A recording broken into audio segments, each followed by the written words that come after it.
Hoy iniciamos con la presentación de sistematización de la sustentabilidad, presentado por Arca Continental, el maestro Rui Pérez de Francisco, y Valeria Chapa, de la empresa Geon. Ellos nos han estado apoyando con Geon en la parte de verificaciones de nuestro informe de sustentabilidad. Ellos le dan un tipo de auditoría a nuestro informe para lograr darle certeza a la información que nosotros presentamos. Pues gracias nuevamente y bienvenidos. Buen día a todos. Nosotros somos Geon, una consultora especializada en sustentabilidad corporativa. Nos dedicamos a realizar verificaciones de reportes de sustentabilidad, realizar reportes de sustentabilidad y diseñar estrategias e implementar las mismas en el área de sustentabilidad corporativa. El día de hoy el maestro Rui Pérez no pudo estar físicamente con nosotros, pero va a estar conectado desde vía remota. Y actualmente él es el director de Geon y el director del área de sustentabilidad de Arca Continental y nos va a dar la plática de sistematización de la sustentabilidad y evaluaciones ESG. Muy buenos días a todos. Mi nombre es Rui Pérez de Francisco, soy ingeniero mecánico, maestro en gestión ambiental. Déjenme hacer una pequeña introducción muy breve de por qué la sustentabilidad está tomando la relevancia que está tomando. Si bien históricamente llevamos muy poco tiempo hablando de sustentabilidad, ha cobrado una relevancia, yo diría casi sin precedentes en los últimos pocos años, porque ha venido siendo una transición de quién está impulsando o quién está detrás de la exigencia o de la rendición de cuentas de los temas sustentables de una empresa. Y fue un movimiento que empezó fuerte a finales de los 90 o principios del 2000, viniendo una presión por parte de los inversionistas, quienes eran los principales grupos de interés que solicitaban ese tipo de información. Seguimos utilizando muchos de los indicadores que estas personas utilizaban. Las evaluaciones se siguen llamando evaluaciones ESG, que ellos crearon, pero de verdad de pocos años a la fecha, esa transición ha pasado de ser de inversionistas a clientes y consumidores. Creo que estamos enfrentando una nueva era de sustentabilidad, donde vamos a poder empezar a ver por primera vez en la historia un link entre nuestro desempeño en sustentabilidad y sobre todo nuestro propósito como empresa con temas que tradicionalmente no tocábamos, como ventas, márgenes, y preferencias del consumidor, decisiones de compra, etcétera, etcétera. Prueba de ello es que últimamente lo han visto la cobertura en medios que ha tenido temas medioambientales como el plástico o que la persona del año sea una niña de 16 años que solo se queja por el cambio climático, dice mucho de esto. Y entonces las empresas que están haciendo cosas al respecto están empezando a verse premiadas por los consumidores. Por ello, creo que es sumamente relevante y a lo mejor ahora más que nunca relevante poder realmente tener un approach sistémico al tema de sustentabilidad, y es por ello que el propósito de esta plática. Sustentabilidad es un tema que no es nuevo. Las prácticas de continuidad de negocio se han venido utilizando desde hace varias décadas y no hemos tenido que agregar muchos elementos para poder hacer que una empresa sea sustentable. El principal elemento es cuando quitamos la restricción de tiempo a nuestras estrategias de permanencia del negocio, y entonces empezamos a hablar de una perpetuidad de las operaciones. Cuando pensamos qué tenemos que hacer hoy para que lo que estoy haciendo mañana lo pueda seguir haciendo por más de 1000 años, es cuando estamos hablando realmente de una sustentabilidad corporativa. La sustentabilidad corporativa tiene varios elementos igual de importantes entre sí, como poder obtener recursos ilimitados, materias primas infinitas, clientes que siempre quieran comprar nuestros productos y permisos para operar. Esos permisos últimamente han estado cambiando un poco en temas de quién nos otorga los permisos, y hemos transitado en una evolución de que antes era muy importante la autoridad pudiéndonos otorgar los permisos que necesitamos para operar, y hoy en día la sociedad toma un rol muchísimo más preponderante, y la sociedad puede tener la capacidad de no otorgarnos esos permisos. Esta pequeña gran diferencia ha hecho que los temas que nuestros grupos de interés necesitan saber de nosotros para saber si quieren ser nuestros vecinos o no, han ido cambiando ligeramente. Y hemos estado hablando más o menos de los mismos temas durante los últimos años. Sin embargo, la forma en como que se han venido reportando ha ido cambiando, y sobre todo los medios que se utilizan para reportar. Hace no muchos años lo más importante era el desempeño de nuestras operaciones, cuando hoy en día es mucho más relevante el impacto de nuestras operaciones, y lo que nuestros clientes, consumidores, grupos de interés quieren saber es justamente eso.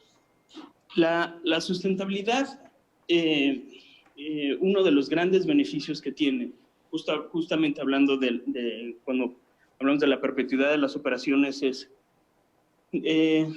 no solamente poder prever qué es lo que va a suceder en el futuro, sino preparar la empresa para lo que no somos capaces de prever.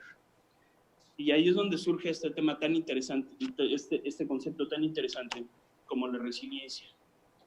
La resiliencia, siendo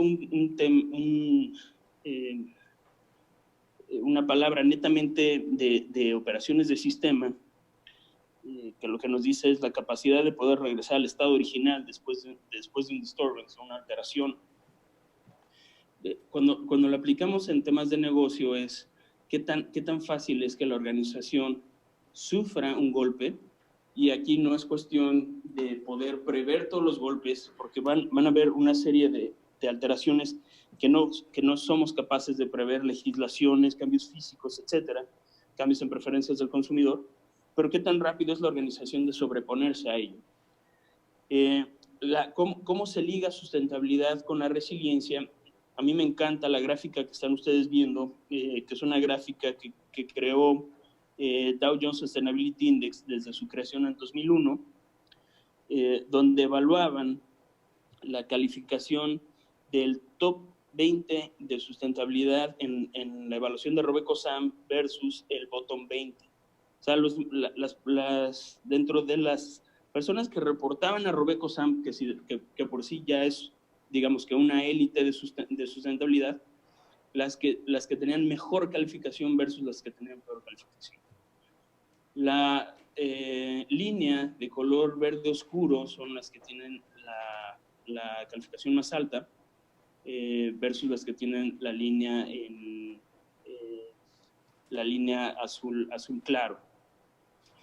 Se empieza a ver una diferencia en la variación del precio de la acción, pero esto es ligado a muchos factores. Lo interesante es analizar el recuadro rojo, que es el 2008, en donde se puede apreciar que ambas empresas, o que ambos grupos de empresas sufren de igual manera la caída del sistema monetario en Estados Unidos, pero las empresas en la parte de arriba de la gráfica se recuperan incluso por encima de cómo estaban, mientras que las empresas que en la gráfica de abajo, las empresas bottom en sustentabilidad, no se alcanzan a recuperar.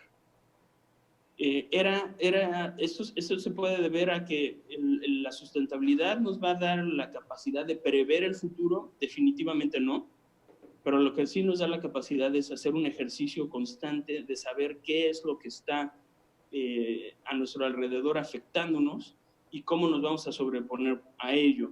Justamente por eso es tan importante que el approach a la sustentabilidad sea un approach sistémico. La sustentabilidad es muy difícil de medir, muy difícil de englobar en todos sus aspectos. Hay muchas empresas que están haciendo reportes de sustentabilidad, y ha habido muchas metodologías que han ido surgiendo sobre cómo reportar sustentabilidad. A principios del 2000, cuando estábamos empezando con la metodología GRI, de Global Reporting Initiative, mismo GRI dice que había unas pocas decenas o unos pocos cientos de empresas que hacían reportes de sustentabilidad. Y era difícil hacer un benchmark entre ellas. Los inversionistas, que como les comentaba al principio, eran el grupo de interés que más demandaba este tipo de indicadores, tenían tiempo de leer a lo mejor las 15 o las 16 o las 20 empresas en las que invertían. A lo mejor sí tenían tiempo de leer 15, 20, 30 reportes de sustentabilidad que no eran tan extensos. Con el tiempo, este número de empresas que reportamos sustentabilidad ha ido creciendo exponencialmente. Hace un par de semanas estaba en un foro en donde estábamos varias personas que estamos en el área de sustentabilidad, tratando de definir cuántas empresas en el mundo tenían algún tipo de reporte de sustentabilidad. Y algunos pensamos que son alrededor de 20,000, otros piensan que son alrededor de 8,000, pero el punto es que ya estamos hablando de varios miles de empresas que todos los años generan algún tipo de información de sustentabilidad. Evidentemente, los inversionistas ya no pueden leer todos los reportes de sustentabilidad que están sacando, además ya no de forma anual, sino incluso en periodos de tiempo más cortos, todas las empresas en donde están invirtiendo.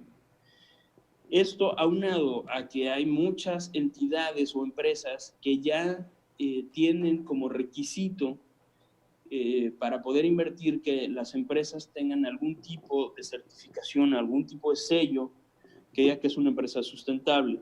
Por ejemplo, los fondos de inversión de pensiones de funcionarios públicos de los países nórdicos, por ley, están obligados a invertir en empresas sustentables que estén en algún índice de sustentabilidad, por ley de sus países. Se calcula que son alrededor de 4 trillones de dólares el universo de esos inversionistas que están allá afuera, con sustentabilidad como un tag requisitorio. O sea, la empresa necesita tener un aval de un tercero de que sí es sustentable. Esto hace que se creen varias casas evaluadoras. Estas casas evaluadoras lo que hacen es poder ver todo lo que la empresa emite, comunica sobre indicadores sociales, ambientales, de gobierno corporativo y económicos, y que sean medibles, reportables y verificables. Por eso la metodología MRV que tenemos ahí. Y lo que le ofrecen a los inversionistas es: no necesitas tú leer los miles de informes que te interesan, yo lo único que te voy a dar es una tabla con una calificación que yo me inventé. Eso es sumamente relevante, porque entonces lo que estamos haciendo, la transición que estamos haciendo en la empresa es hacer una estandarización, digamos, medio forzada, de qué es lo que tenemos que reportar para poder después ser comparados entre otras empresas, entre pares, y que las evaluadoras puedan medir peras con peras, manzanas con manzanas, y ponernos calificaciones sobre indicadores sociales, ambientales, gobierno corporativo, sobre todo el impacto económico, la derrama económica que estamos generando en la sociedad en donde vivimos. Y con este benchmark, entonces, los inversionistas ya pueden decidir en dónde invertir.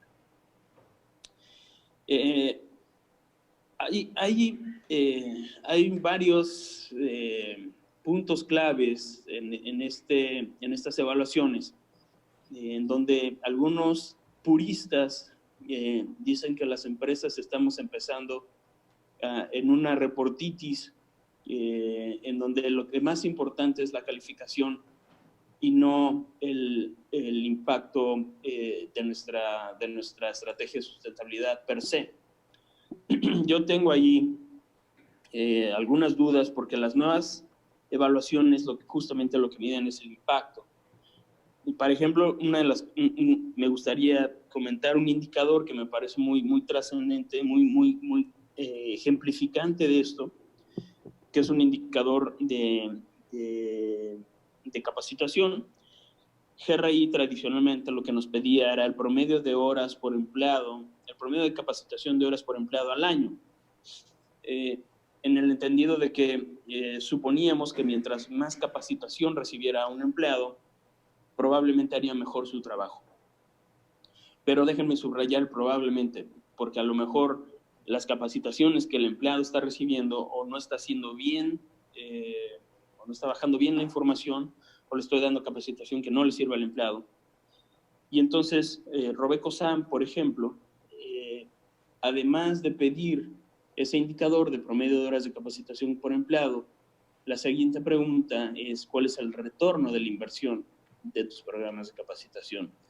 Y eso es game changer. Eso realmente significa pensar no en el desempeño de un programa que huele a sustentabilidad y que sabemos que puede tener un impacto en sustentabilidad, a un indicador de impacto en donde me solicitan explícitamente el impacto que tenga en la resiliencia de mis operaciones.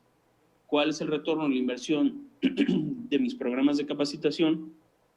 Significa que tengo que empezar a medir de alguna forma la productividad de mis empleados y que un empleado capacitado va a ser más efectivo o le va a dar más rentabilidad a una empresa que un empleado no capacitado.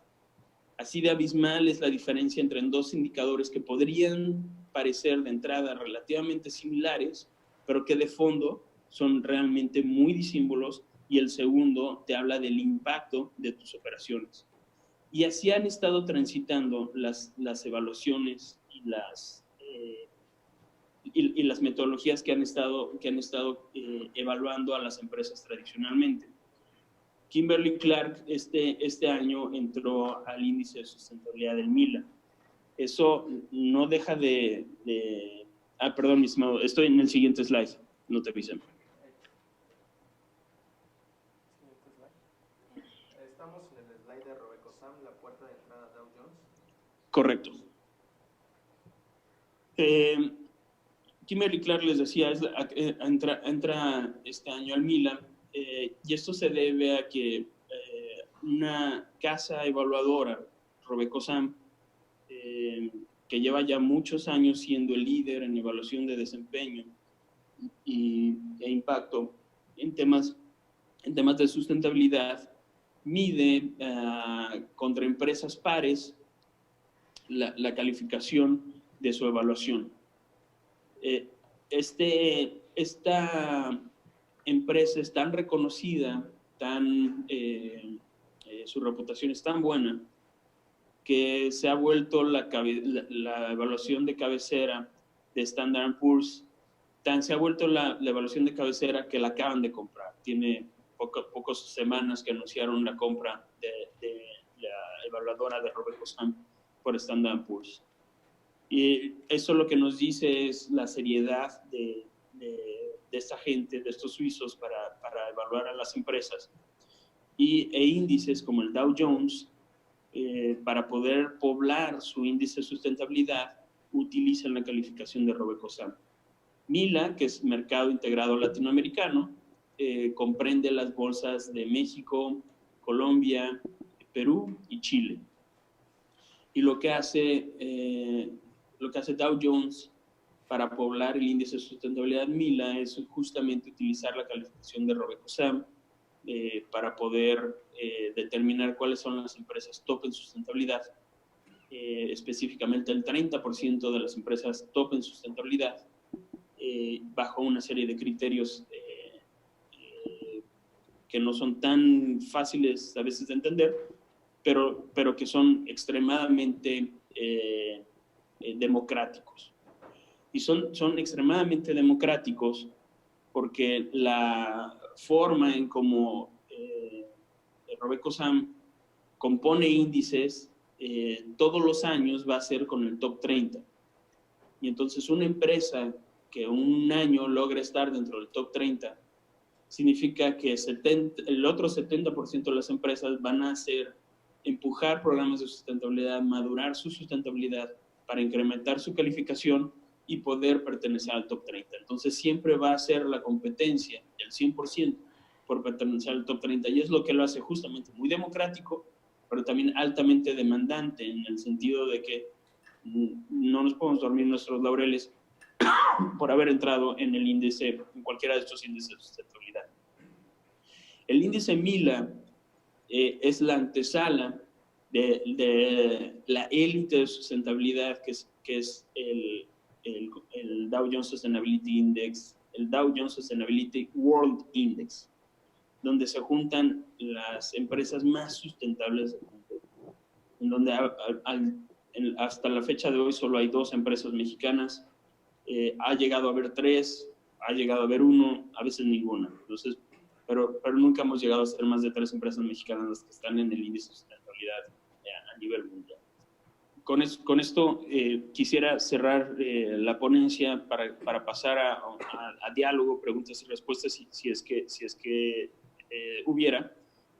Pero realmente nuestra evaluación que nos dan las calificadores en temas de sustentabilidad, y no solamente específicamente en temas de sustentabilidad tan amplios como RobecoSAM, sino hablando ya de temas específicos como el desempeño frente al cambio climático, como es el Carbon Disclosure Project, el CDP, ya aparecen en todas nuestras evaluaciones que nos hacen de empresas externas de las empresas públicas que cotizamos en bolsa.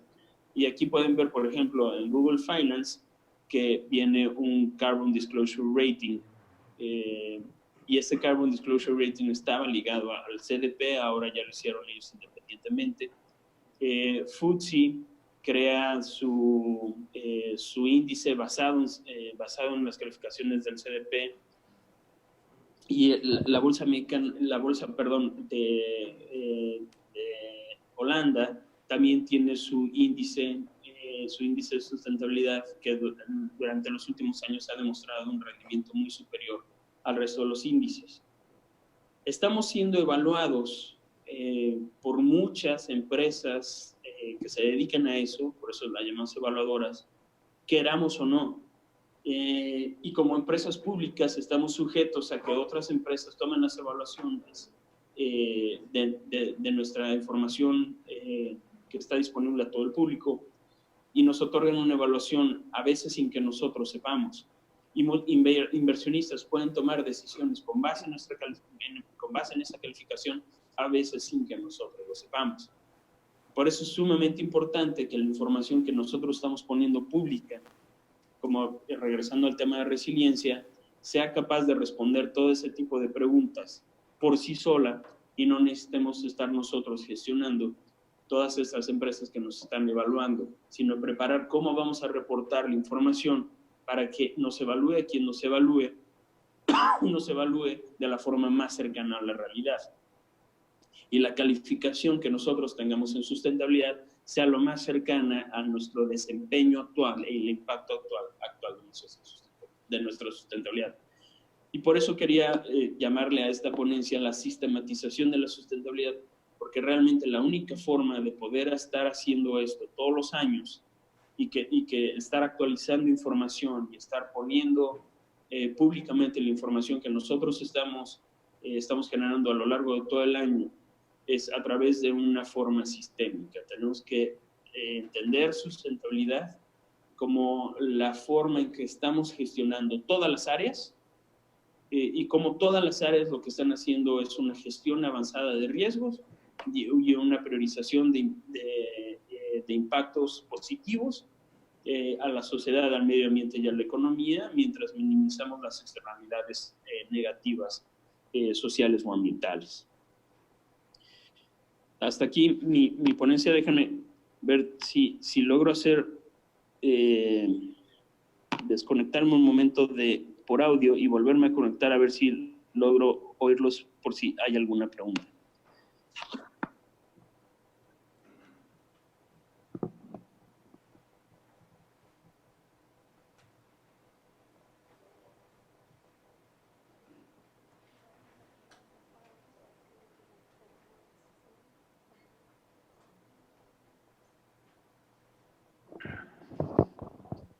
Mientras Rui intenta Ya los oigo perfecto. Bien, bien, Rui, gracias. ¿Alguien tendrá alguna pregunta, algún comentario sobre esta plática de sistematización de la sustentabilidad? Le paso el micrófono. Le paso el micrófono para que Rui nos escuche. Sí, escucho. Hola, buenos días, Juan Diego Tomás. Una pregunta, ¿qué servicios ofrece GEON a las empresas para mejorar su índice de sustentabilidad? Es una excelente pregunta. En realidad lo que hacemos nosotros desde que creamos GEON es ayudar a las empresas a que sustentabilidad en poco tiempo desaparezca. Suena que me estoy dando un balazo en el pie yo solito, pero pensemos en calidad en los años 80. Cuando surge todo el tema de calidad en las grandes empresas, se ponía un departamento de calidad impresionantemente grande y se traían a profesionales y a doctores en calidad, y estas eran las personas que se encargaron de decirle a toda la organización qué era lo que tenían que hacer y cómo lo tenían que hacer y por qué era importante esto. Y hoy en día realmente ya no existen esos departamentos grandes de calidad, porque calidad está embebida en todas las operaciones. Todo mundo, a través de esta Six Sigma, mejora continua, todo este ciclo en donde la gente ya piensa por default que las cosas se tienen que hacer con calidad. Sentimos nosotros que esa es la evolución de sustentabilidad. Entonces, lo que nosotros hacemos es ayudarle a la empresa a que toda la organización entienda o comprenda por qué es tan importante pensar sin límite de tiempo. O sea, pensar que sus procesos actuales tienen que ser perpetuos y qué es lo que puede hacer que esa perpetuidad se acabe y cómo tenemos que cambiar esa perpetuidad.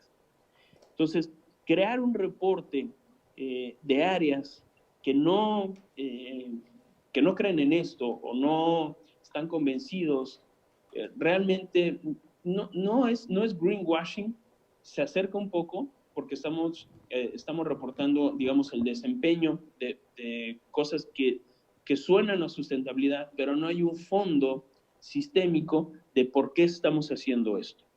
Y creo que lo que más nos interesa a nosotros como firma es, si bien es el desarrollo de la estrategia de sustentabilidad, como dicen nuestros amigos americanos, culture is strategy for breakfast.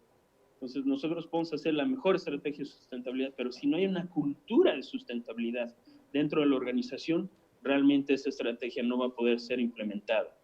Nuestra chamba, creo, nuestro propósito como organización es que le pase lo mismo que a calidad en las empresas. Trabajar con las áreas de sustentabilidad para, dentro de pocos tiempo, hablando de una década, un par de décadas, pero no puede pasar del 2050, que el área de sustentabilidad nazca, crezca, se integre en todas las operaciones y no desaparezca, pero que sí está embebida en el resto de las operaciones a través de sistemas federados, champions, CSOs, etcétera, etcétera, pero que, digamos, se embeba en el resto de las operaciones. Es básicamente nuestro goal, ¿no? Gracias, Rui. ¿Alguien más, ingeniero? Rui, una pregunta. Ahorita comentaste, estamos ingresando nosotros como Kimberly-Clark al MILA. Correcto.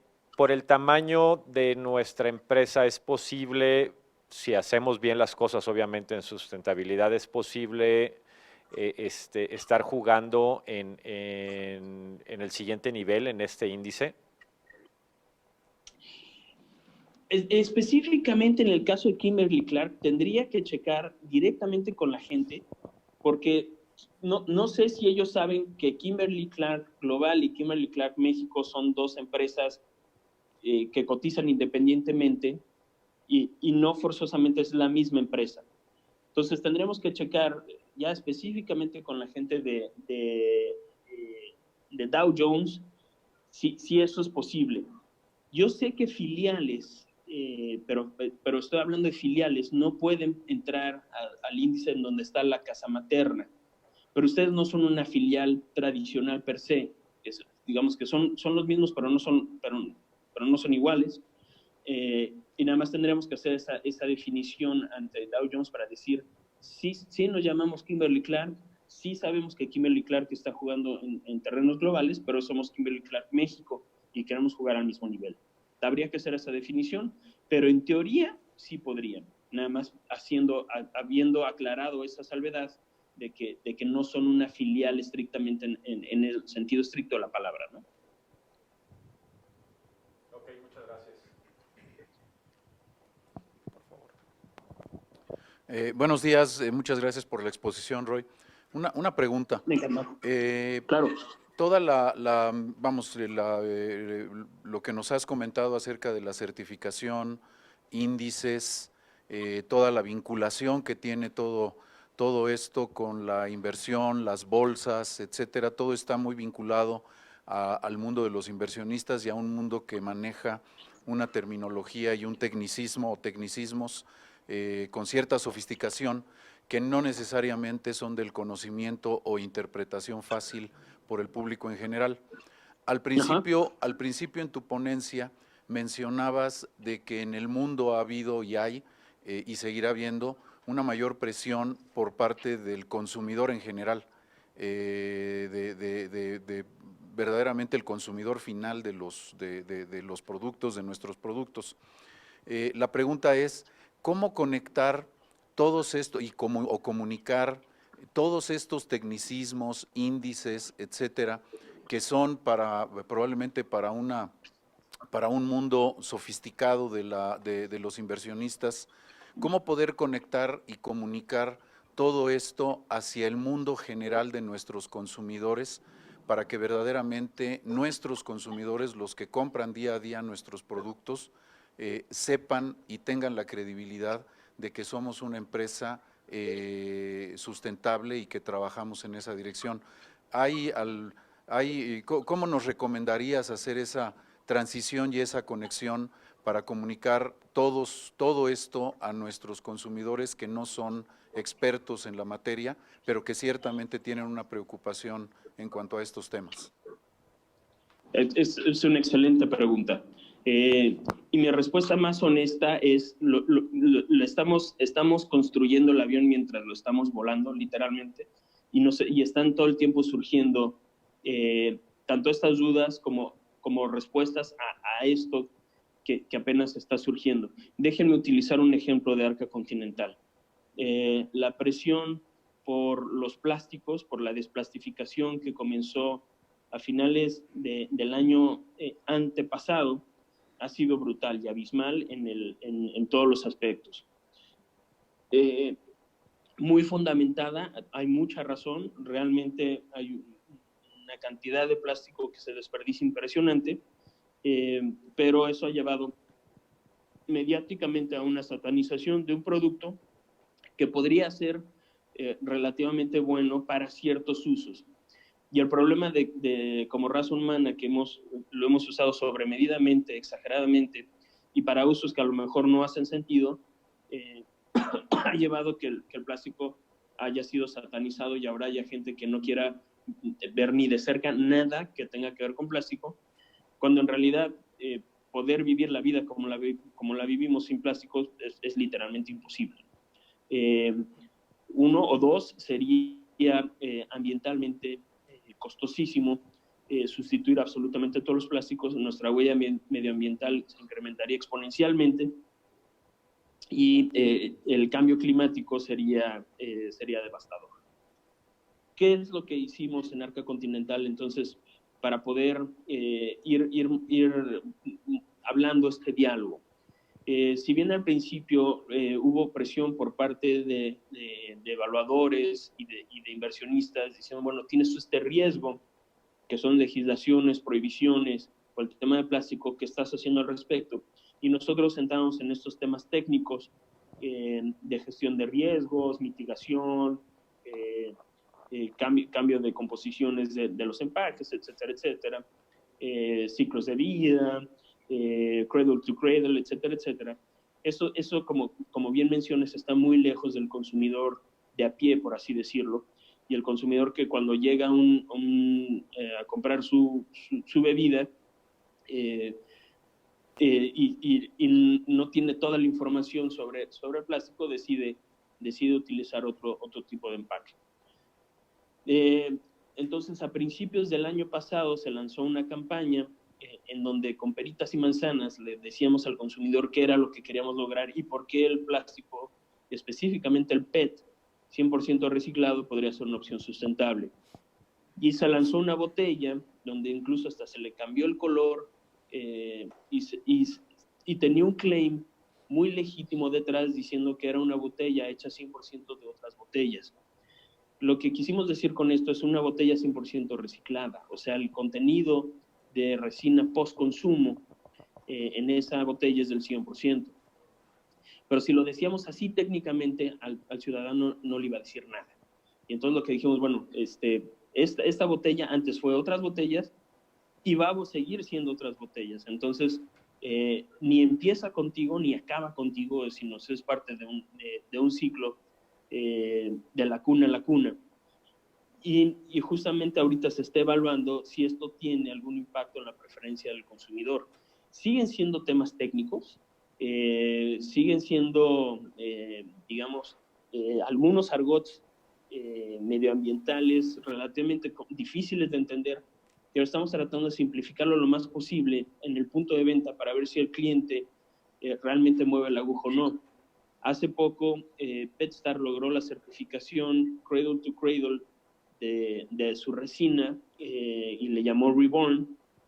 Y cuando quisimos comunicar la certificación Cradle to Cradle al público, les digo, la certificación no me dice nada, o sea, no sé qué significa la certificación, pero si me dices que es la primera resina reciclada certificada en el mundo, eso sí me dice algo. Entonces, utilizar los sellos que nos dan los evaluadores, utilizar el MILA, utilizar la Bolsa Mexicana de Valores, utilizar el CDP, a la gente a lo mejor no entiende qué hay detrás de todo eso, pero podemos hacer claims con estos sellos, claims marqueteros que le digan a la gente, no me creas a mí que te estoy diciendo que este producto es amigable con el medio ambiente, tiene todos estos sellitos detrás de otras gentes que están diciendo que sí es amigable con el medio ambiente, ¿no? Entonces, hay una combinación entre cómo le decimos al consumidor los mensajes claves que ellos quieren oír y hablando otra vez en términos técnicos, cuál es la materialidad de mi consumidor y cuáles son los temas más relevantes para ellos en donde nosotros podríamos incidir como productores para decir esos claims como las personas lo quieran oír y utilizar esta serie de evaluaciones, esta serie de sellitos para soportar nuestro claim y que la gente no crea que es netamente un greenwashing. Y le estoy diciendo a la gente lo que quiero oír sin que realmente lo sea. Si yo le digo, oye, es que voy a sustituir a las bolsas y las voy a hacer 100% biodegradables, y de repente me sale al día siguiente un periodicazo en donde dice que los biodegradables lo único que hacen es generar más microplásticos, ya la gente no sabe exactamente si creerme lo que yo le estoy diciendo o no. Utilizar este tipo de evaluaciones para soportar nuestros argumentos y decir, mira, esta botella es 100% reciclada y reciclable, y aparte es la primera que acaba de tener la certificación mundial, que significa que es economía circular en su máxima expresión. A lo mejor la gente ya dice, ah, ok, entonces no solamente me lo estás diciendo tú, ya tiene 2 sellitos, ya tiene 3 sellitos, ya tiene 4, ya fulanito de tal dijo que sí, sí es cierto. Entonces, es un poquito cómo jugamos, bueno, jugar es una mala palabra, cómo utilizamos positivamente todas estas certificaciones que, como bien lo menciono, son extremadamente técnicas, pero el resultado, que es la certificación, la evaluación, el sello, lo podemos utilizar desde un punto de vista marketero mucho más simplista, para que la gente pueda verlo como un espaldarazo, digamos, al claim que nosotros le estamos queriendo vender, ¿no? Gracias, Rui. ¿Alguien más? No, sino para agradecerle a Rui, que vía remota se conectó con nosotros, agradecerle a Valeria. De hecho, tenemos un reconocimiento para cada uno de ellos. Rui, te haremos llegar el reconocimiento. Muchas gracias, mi estimado. Y una disculpa de nuevo por no haber podido estar con ustedes. No, muchas gracias a ti, Rui. Y Valeria, te agradecemos mucho. Gracias por la plática. Creo que de mucho valor para los que estamos aquí, para KCM. Muchas gracias por la invitación.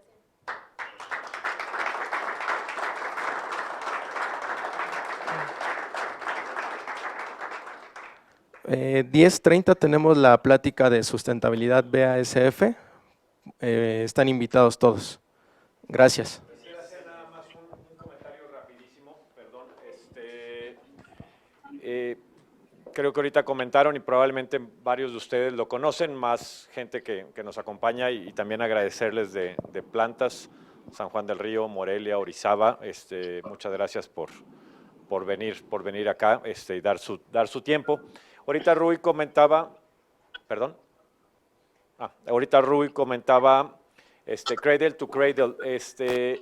Cuando hacemos o cuando hacíamos estudios de ciclos de vida de productos, hablábamos de la cuna a la tumba, o sea, de cuando surgía el producto hasta cuando se terminaba el producto.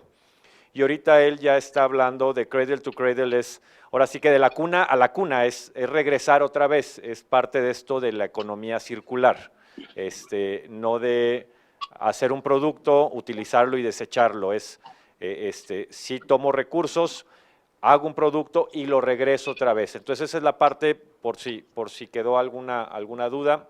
Y también hablaba mucho ahorita o comentó 2 o 3 veces de greenwashing.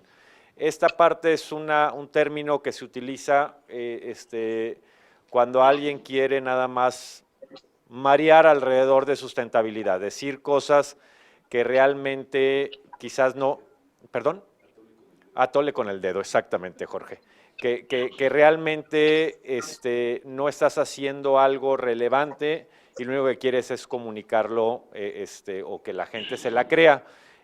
Afortunadamente y conforme va pasando el tiempo, nuestros consumidores, la sociedad está mucho más preparada y es bastante más,